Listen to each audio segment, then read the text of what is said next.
నమస్తే, welcome to Suman TV. నేను మీ విష్ణు. ప్రస్తుతంతో పాటు certified financial planner Ram Prasad గారు ఉన్నారు. వారితో మాట్లాడదాం. నమస్తే రామ్ ప్రసాద్ గారు. నమస్తే విష్ణు గారు. రామ్ ప్రసాద్ గారు, చేతిలో డబ్బు లేకుండా, అంటే చేతిలో చిల్లి గవ్వ కూడా లేకుండా ఇల్లు కట్టడం అనేది సాధ్యపడుతుందంటారా? సో దీనికి ఏం చెప్తారు సార్? చేతిలో డబ్బు లేకుండా ఇల్లు కట్టడం, ఎస్ అంటే ఇట్ డిపెండ్స్ సార్. ఇప్పుడు కొంతమందికి చేతిలో చిల్లి అవ్వలేదు, కానీ అతనికి ఉన్న ల్యాండ్ ఎక్కువ ఉంది అనుకోండి.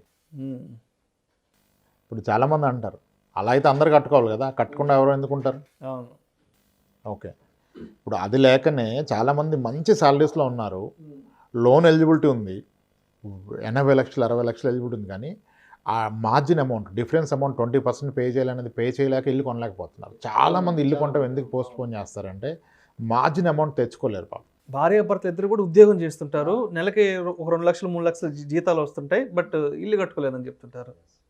సో కాబట్టి చేతిలో రూపాయి లేకుండా కొనటం అనేది అంత ఈజీ ప్రాసెస్ కాదు. చేతిలో రూపాయి లేకుండా ఈ మధ్య బిల్డర్స్ కట్టేస్తున్నారు. బిల్డర్స్ అంటే రూపాయి లేకుండా కడుతున్నారంటే వాళ్ళకి ఎంతో రెప్యుటేషన్ ఉంటుంది తప్ప అది పాసిబుల్ కాదు. వాళ్ళు ఏం చేస్తారు, ఎక్కడో ల్యాండ్ అగ్రిమెంట్, డెవలప్మెంట్ అగ్రిమెంట్ చేసుకొని ల్యాండ్ లార్డ్కి ఇతనికి ఒక అగ్రిమెంట్ అవుతుంది. ఓకే. కొంతమంది గ్రూప్ హౌస్లు కూడా ఇలా ప్లాన్ చేస్తున్నారు. సో ఇప్పుడు ఎలాగంటే మీరు ల్యాండ్ ఓనర్, మీ దగ్గర డబ్బులు లేవు కన్స్ట్రక్షన్, అలా మీరు 10 ఏళ్ళుగా దాన్ని అలా ప్రొలాంగ్ చేస్తున్నారు. ఇంకెప్పటికీ డబ్బులు ఉండే అవకాశం లేదని అర్థమైపోయింది. ఒకటి, మీరు దాంట్లో సగాన్ని నమ్ముకొని ఆ డబ్బులతో కట్టుకోవాలి, కానీ కడితే మీది ప్రాజెక్ట్ చిన్నదైపోద్ది. అందుకని ఏం చేస్తారంటే దీన్ని డెవలప్మెంట్ అగ్రిమెంట్కి వెళ్తారు. డెవలప్మెంట్ అగ్రిమెంట్కి, ఎస్. అంటే మీరు ఒక బిల్డరు, నేను ఒక ల్యాండ్ లార్డ్ అనుకోండి, నా దగ్గర ఒక 800 గజాల స్థలం ఉంది, మీరు బిల్డరు, మీ దగ్గర డబ్బు లేదు, కానీ మీకు అపారమైన అనుభవం ఉంది, ఎర్లియర్ మంచి మంచి ప్రాజెక్ట్స్ కట్టారు, మీకు రెప్యుటేషన్ ఉంది, మీ పేరు చెప్తే కస్టమర్లు వస్తారు కొనడానికి. నేను ఎవరో కూడా మార్కెట్లో తెలియదు కదా, నా దగ్గరికి ఎవరు రాడు. అప్పుడు మీరు నేను ఒకటవుతాం. సార్ ఇది నా ల్యాండ్ వాల్యూ ఇంత ఉంది, మీరు కన్స్ట్రక్షన్ చేయండి. మన కన్స్ట్రక్షన్ కాను దీంట్లో ఫ్లోర్కి ఒక 8 ఫ్లాట్లు వేద్దాం, 5 ఫ్లోర్లు వేస్తాం, పర్మిషన్ 5 ఫ్లోర్లకు వస్తుంది, 5 8 వాట్ ఎవర్ 40 ఫ్లాట్స్ వస్తాయి కదా. వచ్చే 40 ఫ్లాట్స్లో మీకు 20 ఫ్లాట్స్, నాకు 20 flats. Right. Good, fair enough. Yes, okay sir, మీకు 20 ఫ్లాట్స్, నాకు 20 ఫ్లాట్స్, మనం ఒక అగ్రిమెంట్ చేసుకుందాం అని చెప్పేసి వీళ్ళు ఒక అగ్రిమెంట్ చేసుకుంటారు. కొన్నిసార్లు దీనిలో బ్యాంకర్ని కూడా ఇన్వాల్వ్ చేస్తారు. కొంతమంది బ్యాంకర్స్ ఫండింగ్ ఇస్తారు. దాన్ని ట్రైపార్టీ డీడ్ అంటారు. ఈ ముగ్గురు మధ్య ట్రైపార్టీ 3 పార్టీల మధ్య డీడ్ చేసుకుంటారు. చేసుకొని ఆ డబ్బులతో స్టార్ట్ చేస్తారు. లేదు బ్యాంకర్ ఇవ్వట్లేదంటే వీళ్ళు ఏం చేస్తారు, ఈ ప్రాజెక్ట్ స్టార్ట్ చేయాలంటే ఇప్పుడు మనకి ఫ్రీలాన్స్ ఆఫర్స్ బాగా నడుస్తున్నాయిగా, హైదరాబాద్లో ఫ్రీలాన్స్ ఆఫర్ అంటారు. అంటే ఇంకా ఏమీ పర్మిషన్స్ రాకుండా, మీకు ఏమీ రిజిస్ట్రేషన్స్, ఎన్విరాన్మెంటల్ పర్మిషన్స్ రాకుండానే మీకు తక్కువ ప్రైస్లో ఇస్తారు. నథింగ్ రాంగ్ దాంట్లో. అంటే అతని దగ్గర డబ్బులు లేవు కనుక డబ్బులున్న వ్యక్తి దగ్గర డబ్బులు తీసుకున్నాడు. ఇప్పుడు ఏం చేస్తారు, నేను 40 ఫ్లాట్స్ కట్టాలి, ఒక 10 ఫ్లాట్స్ని నేను అవుట్ రైట్ తక్కువ ప్రైస్లో అమ్మేస్తాను. ఎగ్జాంపుల్, ఒక ఫ్లాట్ని 50 లక్షలకు అమ్ముదాం అనుకున్నాను కన్స్ట్రక్షన్ కంప్లీట్ అయ్యాక. ఈరోజు నేను 30 లక్షలకే ఇస్తాను, కానీ అన్నీ అమ్మను, ఒక 10 ఫ్లాట్స్ అమ్ముతాను. ఈ వ్యక్తి పూర్తిగా నా మీద నమ్మకంతో కొనాలి. అక్కడ ఫ్లాట్ లేదు, పర్మిషన్ లేదు. కొందరు కొంటారు, ఎందుకు, ఆయనకి రిప్యుటేషన్ ఉంది కదా బిల్డర్కి. ఈ 10 మందికి 10 ఫ్లాట్లు అమ్మితే తలా 30 లక్షలు చొప్పున 3 కోట్లు సమకూరింది కదా. ఈ 3 కోట్లతో వర్క్ స్టార్ట్ చేస్తారు పర్మిషన్ తీసుకొని. వర్క్ స్టార్ట్ అయితే బ్యాంకర్స్ ఫండింగ్ ఇస్తారు, లోన్ ఇస్తారు. ఇతనికి అవసరం లేదు, ఇతని దగ్గర కొనుక్కున్న వాళ్ళకి వస్తుంది కదా లోన్. ఆ లోన్ రిలీజ్ అయిందంతా మెల్లిగా కన్స్ట్రక్షన్ కంప్లీట్ చేస్తారు. చేశాక అతని 20 ఫ్లాట్స్ ఏమో బిల్డర్ తీసుకుంటాడు, ల్యాండ్ లార్డ్ 20 ఫ్లాట్స్ ఈయనకి వస్తాయి. ఇతను ఈ 20 ఫ్లాట్స్ రెంట్కి ఇచ్చుకుంటే పర్ ఫ్లాట్కి 15,000 రెంట్ వచ్చినా ఇతనికి ఒక 3 లక్షలు రెంట్ స్టార్ట్ అవుతుంది. పేరుకి ఇతనికి ఒక 10 ఫ్లాట్స్ ఉంటాయి, 10-20 ఫ్లాట్స్ వాట్ ఎవర్ అయి ఉంటాయి. ఆయన ఫ్లాట్స్ ఆయనకుంటే ఆయనకి ఎంత మిగులుతుందో అది మిగులుతుంది. అంతా ప్రాజెక్ట్ అయిపోయాక. అది చాలా రిస్క్తో కూడుకున్న పని. ఆయనకి ఎంతో రెప్యుటేషన్ ఉంటే తప్ప వేరే వాళ్ళు కొనరు. అలా అని చెప్పి మొత్తం ఈ కాన్సెప్ట్లు ఇస్తే మళ్ళీ వాళ్ళకి ఆ ప్రాజెక్ట్ వైబుల్ కాదు. ఒక ప్రాజెక్టులో ఇంత పర్సంటేజ్ మాత్రమే ఆ ఆఫర్లో అమ్ముతారు అవుట్ రైడ్గా. అమ్మి దాని అడ్వాంటేజ్ అలా అవుతుంది. కానీ నా దగ్గర స్థలము లేదు, డబ్బులు లేవు, ఇల్లు కొంటానంటే అవదు. అసలు అవే ఛాన్సెస్ చాలా తక్కువ.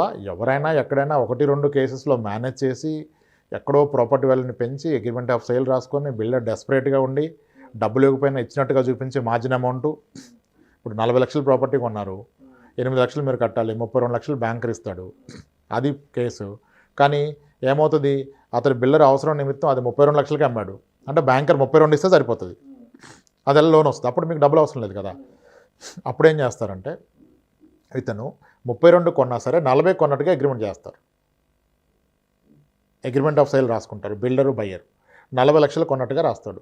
ఈ 8 లక్షలు పే చేసినట్టుగా చూపిస్తారు. మేబీ అతనే డబ్బులు ఇతనికి ఇచ్చి అకౌంట్ నుంచి చేయించుకుంటాడు, లేదా క్యాష్ ఓవరాల్గా 8 lakhs ముట్టింది, 40 లక్షలు కొన్నాడు అంటాడు. అప్పుడు దాన్ని బట్టి ఏం బ్యాంకర్ ఇవ్వడండి. బ్యాంకర్ మళ్ళీ టెక్నికల్ వాల్యుయేషన్ చేస్తాడు. బ్యాంక్ ఎలిజిబిలిటీ ఎలా ఇస్తాడంటే, ఒకటి మీ శాలరీని బట్టి మీకు ఒక ఎలిజిబిలిటీ ఉంది. మీ శాలరీ 50 లక్షలు 50,000 కనుక 25,000 ఈఎంఐ ఉండాలంటే మీకు ఒక 35 లక్షలు లోన్ ఎలిజిబిలిటీ ఉంది. కానీ మీరు ప్రాపర్టీ కొన్నది 40 లక్షలకి అయితే 35 ఇవ్వడు కదా, ప్రాపర్టీలో 80%. ఈ ప్రాపర్టీలో 80 ఎలా డిసైడ్ చేస్తాడు, మీ అగ్రిమెంట్ ఆఫ్ సేల్ చూస్తాడు. మీరు చేసుకున్న అగ్రిమెంట్లో 80, ఇంకొకటి ఇతను టెక్నికల్ వాల్యుయేషన్ చేస్తాడు. ఈ రెండిట్లో ఏది తక్కువ వస్తే దాంట్లో 80 ఇస్తాడు. అంతేగాని మీరు నేను ఫ్రెండ్స్ మనం 60 లక్షలు కొన్నట్టుగా రాసుకొని నాకు ఇవ్వండి 50 లక్షలు అంటే ఇవ్వడు. దాని మార్కెట్ వాల్యూ 40 ఉంటాయి, 40 మీదే ఇస్తాడు. టెక్నికల్ వాల్యూ ఎలా చేస్తారంటే, వీళ్ళ టెక్నికల్ వాల్యూ చేసే రిప్రజెంటేటివ్ వెళ్ళి ఆ లొకాలిటీలో ఒక 2-3 దాని పక్కనున్న అపార్ట్మెంట్స్లో కానీ ఇండిపెండెంట్ హౌస్ కానీ చెక్ చేస్తారు. ఆ 3 ప్రైస్ చెప్పిన దాంట్లో యావరేజ్ ప్రైస్ దీనికి ఫిక్స్ చేస్తాడు. సో అది రాంగ్ వెళ్ళే అవకాశం లేదు. కొన్ని వెరీ స్పెసిఫిక్ కేసెస్లో, వెరీ రేర్ కేసెస్లో బిల్డర్ మీకు 40 లక్షల రూపాయలు వాల్యూ ఉన్న ప్రాపర్టీని 32కి ఇచ్చాడు. అండ్ అతను మీకు చాలా ఫ్లెక్సిబుల్గా 40 లక్షలు కొన్నట్టుగా ఒక అగ్రిమెంట్ ఆఫ్ సేల్ ఇచ్చాడు. దాన్ని మీరు బ్యాంకర్కి ఇచ్చారు. మళ్ళీ బ్యాంకర్ వెళ్ళి మార్కెట్లో టెక్నికల్ వాల్యుయేషన్ చేస్తే కూడా 40 లక్షలు వచ్చింది. అప్పుడు 32 లక్షలు మీ ఎలిజిబిలిటీ కదా, 32 లక్షలు లోన్ వస్తుంది. ఇది వెరీ రేర్. ఎక్కడో 100లో ఒకటి జరుగుతుంది. అలా చేసిన వాళ్ళు కొందరు ఉన్నారు, జరుగుతుంది. దాన్ని కంప్లీట్గా మీకు బిల్డర్ యొక్క కోఆపరేషన్ అవసరం. అండ్ ఆ మార్కెట్ వాల్యూ కన్నా తక్కువ రేట్లు అతను ఇవ్వాలి, మీరు తీసుకోవాలి. అలా అయినాయి కానీ అందరికీ ఇది అయ్యేది కాదు. దీని మీద ఆశలు పెట్టుకొని ప్రయత్నాలు చేస్తే టైం వేస్ట్ అవుతుంది. సార్ డబ్బులు లేకుండా అంటే మీకు అట్లీస్ట్ భూమి ఉంటే కట్టుకోవచ్చు డెవలప్మెంట్ అగ్రిమెంట్లో. అది కూడా చిన్న భూమి కాదు, ఎక్కువ ఉండాలి. అది డెవలప్మెంట్ అగ్రిమెంట్కి వెళ్ళగలిగినంత మీకు ఒక డెవలపర్ రావాలి, అక్కడ డిమాండ్ ఉండాలి, మంచి వాల్యూ ఉన్న సైట్ అయి ఉండాలి. మళ్ళీ డెవలపర్ కూడా చేయగలిగిన ప్రాజెక్ట్ కంప్లీట్ చేయగలిగిన అతను రావాలి కదా. ఇప్పుడు అందరికీ ఆశ ఉంటుంది బిజినెస్లోకి రావాలని. ఆయన వచ్చాక చేయలేకపోతే మీ భూమి కూడా ఇరుక్కొని పోతుంది, ప్రాజెక్ట్ మధ్యలో ఆగిపోతుంది.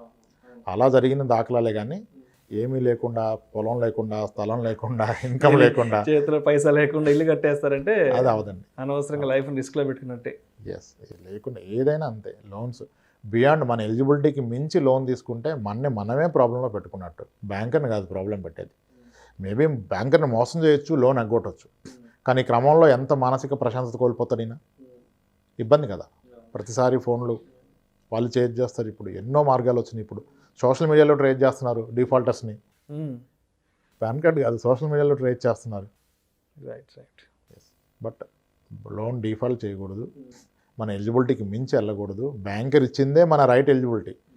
పొరపాటున బ్యాంకర్ని మోసం చేసి మనం ఏదో ఎక్కువ తెచ్చుకుందంటే కూడా రేపటి రోజు ఇబ్బంది పడేది మనం.